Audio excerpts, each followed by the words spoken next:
प्रयासों का दौर है सुकेश। बंगाल की स्थिति हिंदू मुस्लिम की तरफ बढ़ती हुई दिख रही है क्या? और अगर हिंदू मुसलमान हुआ तो ममता बनर्जी की जमीन थोड़ी सी तकलीफ दे और ढीली जमीन हो सकती है क्या इस बार? इस सवाल पे आता हूं गरिमा, लेकिन जब राकेश जी बोल रहे थे तो बड़े फ्लो में थे, मैं उनको टोकना नहीं चाहता था, मैं थोड़ा टोक देता हूं। उन्होंने कहा कि अगर हिंदू समाज एक होता तो शायद डिवीजन की बात नहीं होती, बंटवारा नहीं होता, इतनी हिम्मत, इतनी औकात नहीं होती, ऐसा उन्होंने कहा।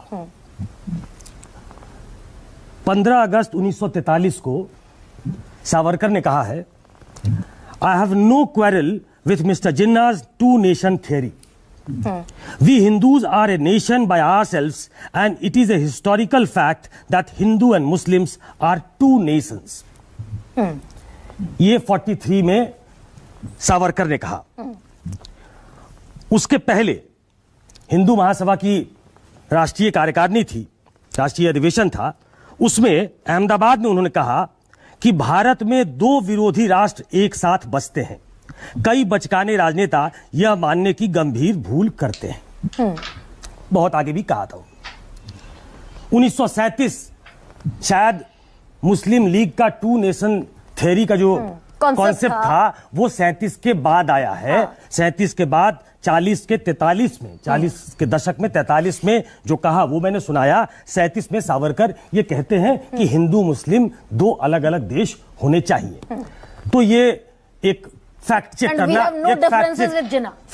We have no differences with Jinnah. I have no quarrel with Mr. Jinnah's two nation theory. Two nation theory, yes. तो पहला तो ये बार बार जो कहा जाता है कि ये थ्योरी जो है वो मुस्लिम लीग की थी, ये थ्योरी जो है वो सावरकर की भी थी, और शायद उसके पहले थी जब मुस्लिम लीग इस थ्योरी के साथ आगे आया। अब आते हैं कि हिंदू मुसलमान जो आप कह रहे हैं, इलेक्शन स्टार्ट। देखिए हिंदू जो है वो आरएसएस के कोर में है। तो आप अगर ये समझती हैं कि वो हिंदूज को छोड़ के बात करेंगे फिर वो आरएसएस नहीं रहेंगे। वो हिंदू एज वन ग्रुप उसकी वो पैरोकारी करते रहेंगे, चाहे उनकी कितनी भी आलोचना हो। हम कहें कि हिंदू मुसलमान के चश्मे से देश को मत देखिए, देश को अगर एक करना है तो देश को एकजुट करने की तो ये टाइमिंग जो है सुकेश, ये जो टाइमिंग है ये बंगाल चुनाव से जुड़ती है क्या? 10 दिन का प्रवास, मोहन भागवत का आउटरीच और तमाम जिन लोगों से वो मुलाकात कर रहे हैं वो सब पॉलिटिकल सेंस चुनाव की तरफ जाता है। देखिए टाइमिंग सस्पेक्ट है। गुरु प्रकाश पासवान कह रहे थे कि मोहन भागवत जी का कार्यक्रम पहले से तय होता है। बिल्कुल सही कह रहे हैं। मोहन भागवत जी का कार्यक्रम पहले से तय होता है। ये भी पहले से तय है कि 26 में चुनाव, ये भी पहले से ही तय है क्योंकि 21 के बाद 26 ही आएगा चुनाव, तो ये भी पहले से तय है। अब ये प्रोग्रेशन जो है, मैं बंगाल की ही बात कर लेता हूं। मैं ऐसे आज देख रहा था कि 1939 बंगाल हमेशा एक स्टिकी विकेट रहा है बीजेपी के लिए, आरएसएस के लिए भी। 1925 में आरएसएस का जन्म होता है। 1939 में गुरु गोलवलकर जो है वो पहली शाखा लगाते हैं वहां हिंदू नववर्ष के दिन। आज वहां शायद 1600 शाखाएं हैं मेरे ख्याल से। गुरु प्रकाश पासवान या राकेश सिन्हा जी मुझे करेक्ट कर देंगे। तो ये नेचुरल प्रोग्रेशन हुआ है और वो 2-3 फेजेस में वहां उन्होंने अपने आप को मतलब स्ट्रगल के साथ उनका ग्रोथ हुआ है। और आरएसएस का ये आउटरीच सुकेश जिसकी तरफ आप इशारा कर रहे हैं, ये बाकायदा इलेक्टोरल पॉलिटिक्स में भी रिफ्लेक्ट होता है कि 3 सीटों से अगर सीधे 77 पर पहुंची भारतीय जनता पार्टी इतिहास में पहली बार, ये आरएसएस की आउटरीच के साथ कनेक्टेड होता है। मैं उसी आउटरीच की बात कर रहा था। 1939 में पहली शाखा खुलती है और 1940s में जो दूसरे इंपॉर्टेंट व्यक्ति भेजे जाते हैं वहां वो बाला साहब देवरस होते हैं। जो तीसरे व्यक्ति भेजे जाते हैं वहां वो दत्तोपंत ठेंगड़ी होते हैं। वो श्यामा प्रसाद मुखर्जी को अपने फोल्ड में लेते हैं। वहां मजबूत था श्यामा प्रसाद मुखर्जी। उसके बाद बहुत ज्यादा दिन तक जीवित नहीं रह पाए, शायद 52-53 में उनका देहांत हो गया था।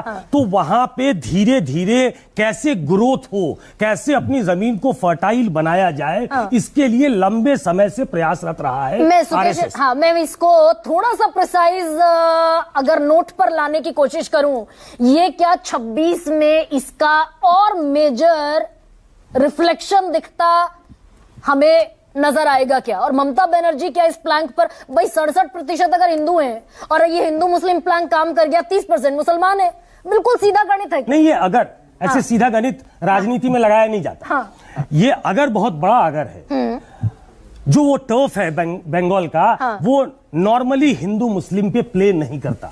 अच्छा। अभी सही कह रहे थे स्वयं पुरोहित भी और कांग्रेस के हमारे मित्र भी कि चूंकि लेफ्ट ने अपना वजूद खोया, ये 2009 से शुरू हुआ है, जब वो 15 सीटों पे आ गए थे लोकसभा में 42 में से, और उसके बाद धीरे धीरे पेनिट्रेशन हुआ बीजेपी का, और वहां पे एक फर्टाइल ग्राउंड अपने लिए देख के बनाना शुरू किया। उसमें एक भद्रलोक जो है बंगाल का, वो कभी बीजेपी के साथ नहीं जाता। तो इसीलिए जब मोहन भागवत इस अपनी सभा में भी, इस अपने उद्बोधन में भी, भाषण में भी वो ये कहते हैं, जिसकी तरफ इशारा राकेश सिन्हा जी ने भी किया, कि आप आइए नजदीक से देखिए, नजदीक से आरएसएस को देखिए, और उसके बाद इसमें फीस भी नहीं लगती। आप आइए, देखिए, हमें जज करिए, और उसके बाद तय करिए कि हम सही रास्ते पे हैं कि नहीं है। तो वो एक आउटरीच की भी कोशिश है। 1 मिनट में खत्म कर रहा हूं, क्योंकि उनको एक नेशनल एक्सेप्टेबिलिटी तो मिली है। उस स्वीकार्यता को अब वो अंतर्राष्ट्रीय स्तर पे भी ले जाना चाहते हैं कि वो एक हार्डकोर हिंदू संगठन नहीं है। वो एक ऐसा संगठन है जो देश की चर्चा करता है, देश के विकास की बात करता है, वो समग्रता में बात करता है। तो इसलिए समय समय पे इस तरीके का भाषण, इस तरह का उद्बोधन होता है, लेकिन कोर में हिंदू होगा, क्योंकि उसकी कोर आइडियोलॉजी हिंदू। लेकिन बंगाल स्वीकार करेगा क्या?